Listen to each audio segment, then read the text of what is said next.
Again, it's me again, tagging right to the YouTuber Oxhorn. So hope you enjoyed the video. Go check him out. Please do leave a like and comment below and subscribe to my channel and do follow me on the Amino and TikTok. Let's begin.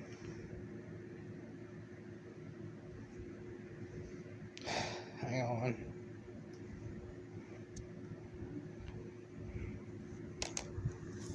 New on the Creation Club is Gunners versus Minutemen.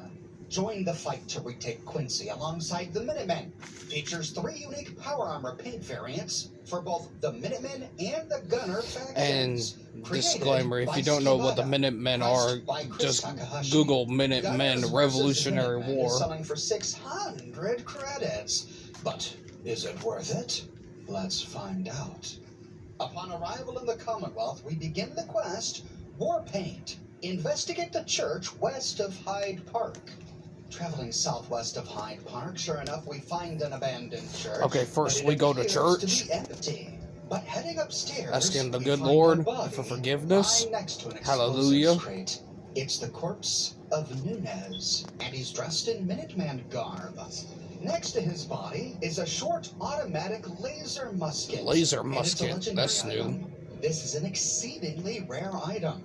The only other one I've ever gotten was rewarded by Sturgis to my Minuteman character after completing the game. But anyway, go check out Oxhorn's channel. He's that fucking good. Note. Ever since Quincy, oh no, by the way, he gives pretty good gathering advice. Supplies and getting ready for war. The plan is to storm into the city and raise our flag up high for all to see.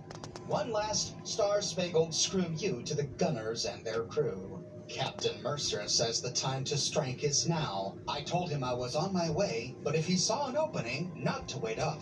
When I get there, I've got a special surprise cooked up for those jerks. A T-51 power armor set I stole from a gunner camp.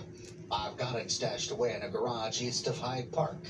The problem is it's got a gunner paint job. So to avoid friendly fire, I asked our resident painter Alex to give it our colors. While she's lathering it up, I'm gonna stop by the church and pick up my personal weapons cache. Maybe on the way, I'll ask God if he'd be so kind as not to screw us this time. So wait a minute, Preston told us that he was the last of the Minutemen. But after Quincy, some of the Minutemen who retreated banded together to stage a counter-strike? Preston, you've been lying. Preston? How long have they been hiding out, waiting for their opportunity? Will they recognize the sole survivor as General? This brings up a lot of questions. To get some answers, we need to find this garage that we read about on the note to see if we can find his painter, Alex. It's not far away. A short walk northeast of this church, we find the garage on the outskirts of Hyde Park. As we approach, we see a suit of power armor and a power armor workstation and a corpse on the ground. Another Minuteman. On her body is Alexandra Trumbull's note, as well as Trumbull's power armor designs. Reading the note first, you know, things would be a lot easier if John Trumbull was a lowly cobbler and not the doggone painter of the Revolution. There's a lot of pressure that comes with the name, you know? I need more jet. And mentats. Why aren't there jet tats? Why isn't that a thing? And now Nunez wants me to repaint this war machine with our colors before they try to take back Quincy. I told him that's not how artists work, but he threatened to tell Mercer about the chems and the antler holes I poked in his favorite hat, so work I shall. But really, I just hope everyone comes back safe. Trumbull or not, I'm not ready to paint another death scene. Alex here is referring to John Trumbull, an American artist and Revolutionary War veteran who painted a number of historical paintings about the Revolutionary War, including the famous signing of the Declaration of Independence. Mercer, whom we read about in this note, is a reference to General Hugh Mercer. He was a brigadier general in the Continental Army and died during the Battle of Princeton, a battle that was commemorated in a painting by John Trumbull, which cemented his legacy as a patriot of the American Revolution. Turning around, we find the body of a gunner leaning against the opposite wall. On his corpse is the gunner scout's note. I've tracked the stolen power armor to a warehouse east of Hyde Park. The area is poorly guarded, with only one of the musket-wielding rubes stationed inside. While I can't be certain from this distance, she seems to be making modifications to the armor's exterior. I should eliminate her before the simpleton damages the equipment any further. Well, it looks like the simpleton was much more formidable than he anticipated. Here they both lie dead.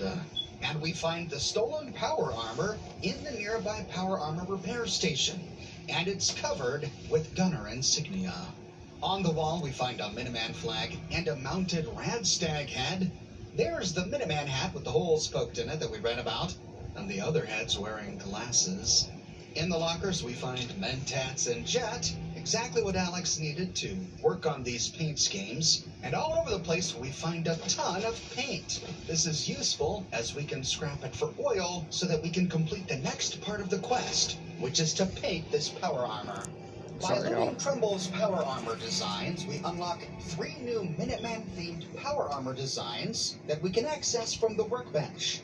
We'll go over them in greater detail later. For now, we just need to pick one and paint each piece of this set. We do have to paint each piece. I tried painting only one piece, and I wasn't able to progress with the quest. Once the full suit of power armor is painted, we then have to hop in.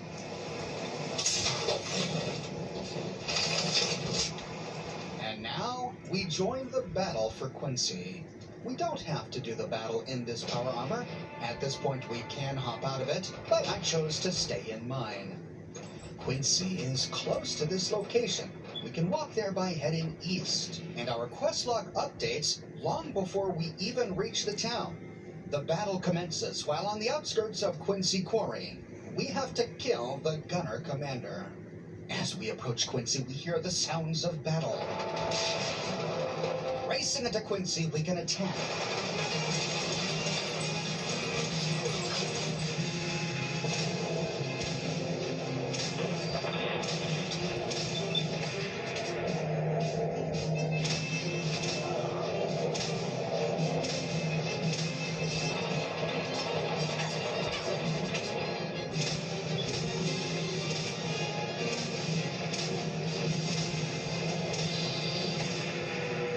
We see that Minutemen are joining us in the attack.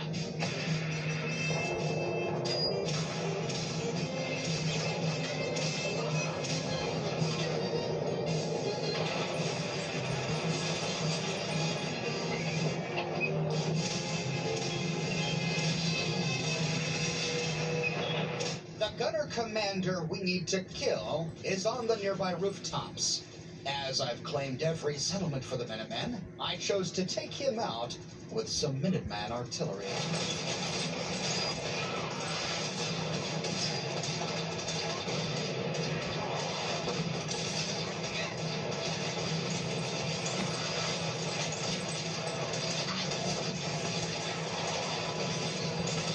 I feel like Fallout 4 is a little rushed.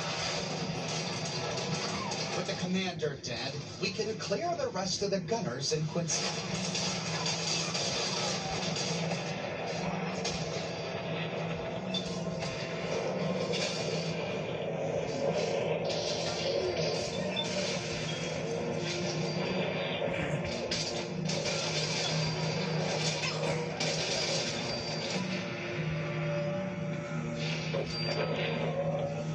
So even without Nunez and Trumbull, Captain Mercer advanced on Quincy with his Minuteman forces. And it's lucky then that the general of the Minutemen happened along when we did. However, we didn't arrive soon enough to save the life of Captain Mercer himself. We find his corpse on the corner of a nearby roof. On his body, we find Captain Mercer's note and a Minuteman flag.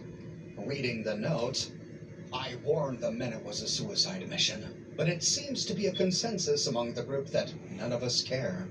The gunners took everything from us in Quincy. Our friends, our family, our home. But when you have nothing left, you also have nothing to lose. And if we can hold Quincy for just a moment and plant our flag in the town square, that'll be enough to show the whole Commonwealth that we're still here. Ezra, my old friend, I'll see you soon. Ezra was Colonel Ezra Hollis of the Minutemen. And we learned about him by talking with Preston Garvey and by reading the terminal entries here at Quincy, all of which I covered in my video on Quincy that you can watch here. In short, the Minutemen didn't actually live here, contrary to what Captain Mercer says in this note. Instead, the Minutemen were called here by the Longs, Sturges, and the people who did live here when they received word of an impending attack by the Gunners. Colonel Ezra Hollis was killed by a traitor, Clint, who abandoned the Minutemen and joined the Gunners, leading to the fall of Quincy. We see the shadow of a flag on the wall of the church below us. Turning around, there it is. Clambering to the rooftop, we find a flag on the corner of the roof, and it's flying the Gunner logo. We can take it down and hoist the Minuteman flag. And with that, we complete the quest War Paint, and we retake Quincy for the Minutemen. After the battle, the surviving Minutemen wander around the town. We can talk to a few of them. They don't say much. Excuse me. We can take it from here, General. Thank you, General. Hey, thanks for your help. And sadly, Preston has nothing to say about taking Quincy back. Some of these Minutemen are looking for new homes, and we can send them to any settlement that we want. However, not all of them are. Of the surviving Minutemen, I was only able to send 3 back to my settlements as settlers. Now, after this battle, I was curious about a few things. First, I wanted to know whether or not we take Quincy permanently for the Minutemen, or if the Gunners ever come back. And so I fast-traveled to the Nakano residence, and there I waited for many days. 27 days to be exact. Every now and then I would inspect my map, but the marker always said cleared. But at some point between the 21st and 27th day, the ruins of Quincy became no longer cleared. Fast-traveling back,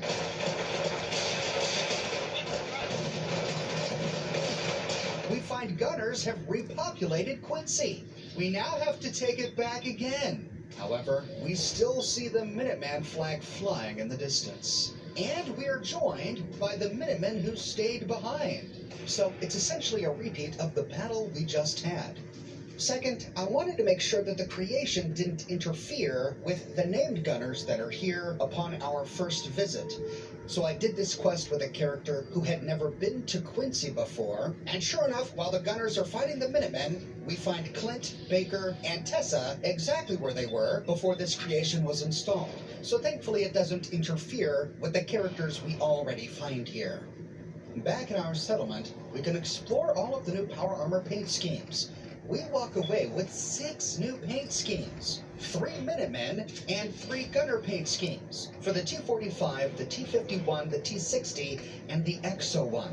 First is the Minutemen Armored Cavalry paint scheme, which increases charisma with all pieces painted. This gorgeous paint scheme combines gray, dark blue, and yellow with a bunch of military chevrons and the Minuteman logo. We find artistic flourishes all over the armor, crossing sabers on the pauldrons, and written on the chest plate words, "Here comes the cavalry."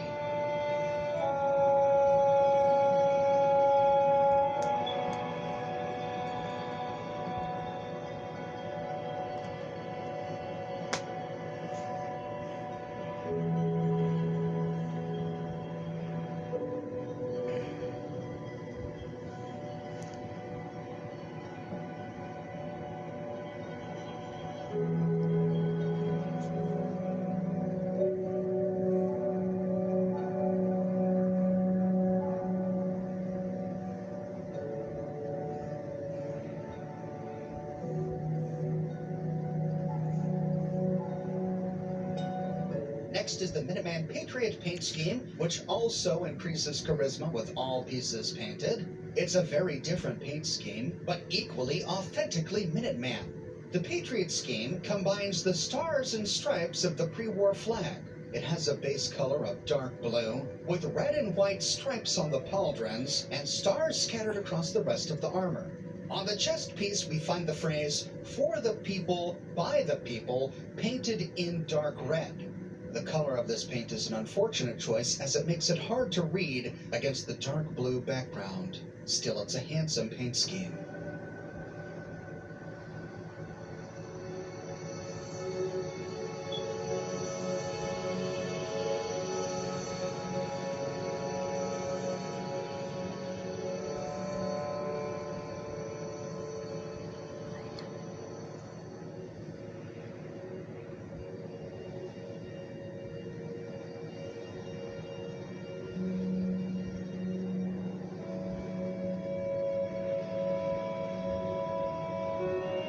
Finally, there's the Minutemen Revolutionary Paint Scheme. And holy cow, I think this may be my favorite of the three. This is a light gray and burgundy paint scheme covered in golden military rope embellishments.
Turn it down for y'all's sake.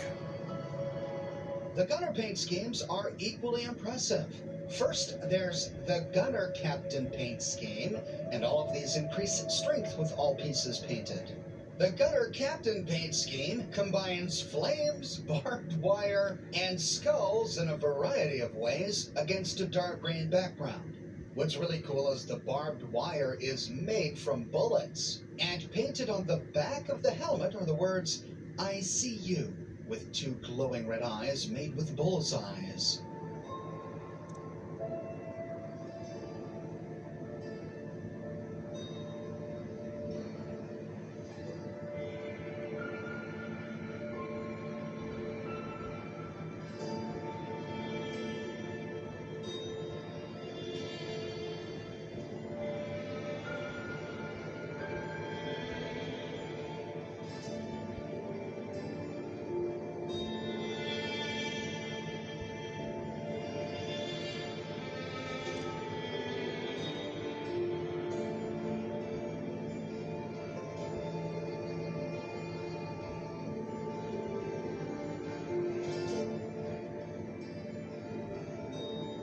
Then there's the gunner corporal paint scheme. This is a dark green and brown paint scheme. It's a little less elaborate, a bit more restrained. It has a more militaristic feel, with chevrons on the pauldrons, but it still retains its gunner flair, with a skull on the chest plate and the words, "Time to die." We also find tick marks on the arms, which appear to be kills. 13 Deathclaw kills and only 7 human kills.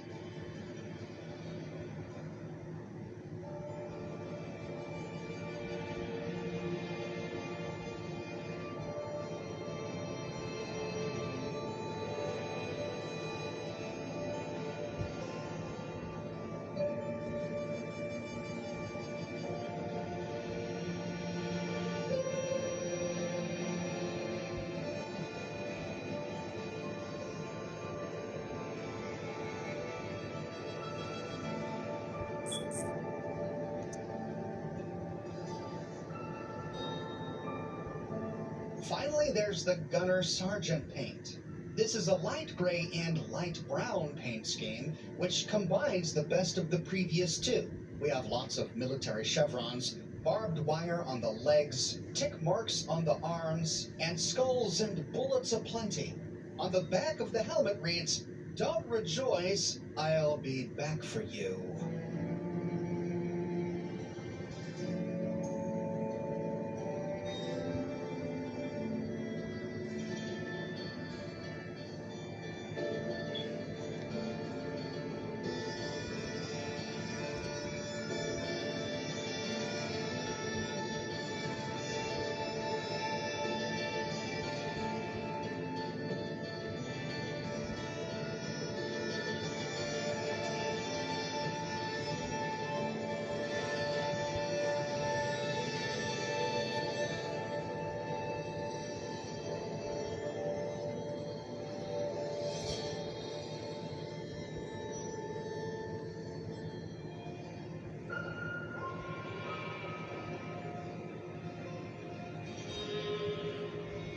And that's it. I'm really pleased with the power armor paint schemes. All 6 of them are exceptionally high quality and chock full of character. As the creation is going for 600 credits, even if we were to ignore the quest, we'd be paying about $1 per skin. Twice what we would pay for one Pip-Boy skin. As much as I absolutely love these power armor skins, I was more excited to tackle the quest. For as long as I've been playing Fallout 4, I've wanted the Minutemen to be able to retake Quincy. This has been a romantic idea, one of those things that I always felt should have been something we could have done in the base game. I was disappointed when I discovered after wiping out all the gunners in Quincy that nobody, Preston Garvey, or anyone at the castle had anything to say on it. And so I was excited that we were getting this creation. However, I walk away a bit disappointed. The quest essentially just puts a quest marker over the town of Quincy and tells us to go there and kill gunners. They send us a few Minutemen reinforcements, but nothing that changes the outcome of the battle. I feel like the battle for Quincy could have been so much more interesting. You'll forgive me for fantasizing here, but this is how I imagined the quest would play out. We would arrive at Quincy and there would be a series of objectives. Maybe we had to go detonate a gunner munitions stockpile. Well, like I said, a lot of untapped narrative potential. Some of their vertibirds. Maybe we had to disrupt communications between the gunners at Quincy and their headquarters somewhere else. Instead, we just have to kill one gunner, which is not that interesting. I really wanted this battle for Quincy to well, like I said, epic rushed. for the gunners to feel like they had been deeply entrenched in Quincy, and we had to root them out with a stick. Instead, it just felt like any other raider-inhabited place, where we kill the guys shooting at us and kill the boss. It just wasn't as compelling as I wanted it to be. Additionally, a big thing missing from this quest is choice. Wouldn't it have been cool if we could choose to support the Minutemen or optionally report what we know to the Gunners and stand with them defending Quincy against a Minuteman onslaught? Now, the marketing for this quest gives us no hint that that's a possibility. It flat out says we will side with the Minutemen, so I didn't go into this expecting an option to side with the Gunners, but having that kind of player choice would have made this a much more fleshed out encounter. Now, there are many more complicated ways this quest could have gone. That would have been wonderful. Maybe the level of the forces that we get to help us retake Quincy scale with how advanced we are in the Minutemen questline. If we haven't saved Preston yet, maybe we only get 1 or 2 guys. If we have saved Preston, maybe we get a bunch of guys. If we've retaken the castle, maybe then we get guys that help us in power armor. If we beat the game by siding with the Minutemen, then we've got soldiers dropping from vertibirds. It would have been great to see Ronnie Shaw there, to have Preston make his own cameo, but I can't understand why they didn't go that complicated. New dialogue to record, tinkering with companions and quest NPCs, which alone can be pretty dangerous, and running the risk of causing some players who haven't advanced far with the Minutemen to walk away feeling like they didn't get much help from the Minutemen when retaking Quincy. I get all of that. But I do think they really could have made the flow of this battle much more interesting, aside from just kill this one guy. They could have at least put some other objectives in Quincy to take care of during this fight. That alone would have made it a little bit more interesting to me. I also raise an eyebrow concerning the story itself, because it alters what we already know about what happened between the Minutemen at Quincy. Without this creation installed, the story of Quincy is that the people of Quincy called for help from the Minutemen. Only a few people arrived due to Minuteman infighting. They were betrayed. The Gunners killed everyone there and scattered the rest out into the wastes. Only a handful of Minutemen fled with Preston Garvey and the Quincy survivors towards Concord, and they all died along the way except Preston, leaving Preston Garvey the only person alive who still calls himself a Minuteman by the time we find him in the game. And it was because Preston was the last Minuteman that he could make us a general. There was no one left to contradict him, to oppose his election of the sole survivor as general of the Minutemen. But this creation changes all of that. Now we know that there were pockets of Minutemen who not only survived Quincy, but organized, even had officers. Captain Mercer. Also, Captain Mercer described Quincy as his home, but according to the original story, the Minutemen only arrived at Quincy because Mama Murphy had a vision that the Gunners were going to attack. The Minutemen didn't live in Quincy. I suppose we could argue that some of the Minutemen who were part of this volunteer militia could have had roots in Quincy and might have lived there at some point. So a little bit of a confusion there in the lore. Now, the fact that the Gunners just respawn over time in Quincy, it's a bit of a double-edged sword. On one hand, we don't want to lose one of the biggest spawn points for Gunners in the game to disappear. Players may need Quincy to stay more or less the way it is so that they can come back later to further level their character or get more gear for their settlements. So the Gunners at Quincy respawning, even after we take it for the Minutemen, makes sense from that perspective. But from a story perspective, it's very dissatisfying. Because we kill the Gunners and we raise the Minuteman flag, but then we can't do anything to Quincy. We can't defend it. We can't set up fortifications. It never becomes a settlement. We can't ensure that the Gunners can never take Quincy again. Wouldn't it be wonderful if we could rebuild it and then send Mama Murphy, the Longs, and Sturges back after we defend it? Ultimately, I think that this is just a really hard location for the Creation Club to have done it justice. There are so many cool ways this battle could have gone that I think it's inevitable that the creation disappoints some people. That said, I want to fully admit my bias here because I love the Minutemen. From the very beginning of the game, they've been my favorite faction. Perhaps I just expect too much, and maybe I'm letting that color my perceptions. I am happy to admit that. But ultimately, I walk away feeling like this just wasn't enough. That said, the skins are amazing. They're great.